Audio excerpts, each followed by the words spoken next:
দারুণ সব action scene আর romantic গল্পের মিশেলে বলিউডের দক্ষিণী সিনেমা রীতিমতো রাজত্ব করে বেড়াচ্ছে। এমনকি বক্স অফিসের হিসেব বলছে বিগত এক দশকে আয় ব্যয়ে দক্ষিণ সিনেমা টপকে গেছে বলিউডকেও। বলিউডও ফিরছে তার আপন রূপে, স্ক্রিন শেয়ার করে কাজও করছে দক্ষিণী তারকারা।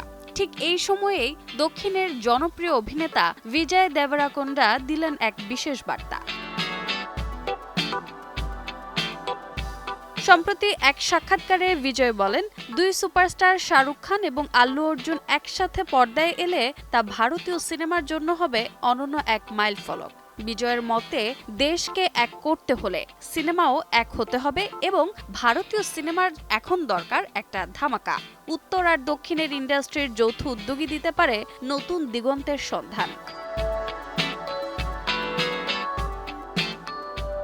মূলত শাহরুখের শেষ 3টে সিনেমা 2,500 কোটি আয় করেছে এবং আল্লুর পুষ্পা 2 ছাড়িয়েছে 1,000 কোটি। তাই দুই ইন্ডাস্ট্রির দুই তারকাকে একত্র করলে পর্দায় যেই ঝলক ফুটে উঠবে সেটাই তুলে ধরেন বিজয়।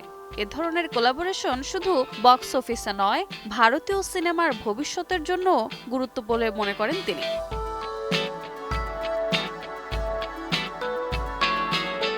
রোজা চৌধুরী, সময় সংবাদ।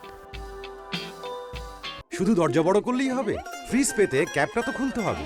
কোকা-কোলার এত বড় অফার, ক্যাপ খুলো, কোড দাও আর উত্তর দিয়ে জিতে নাও ফ্রিজ, টিভি, ফোন আর প্রতি বোতলে নিশ্চিত ক্যাশব্যাক।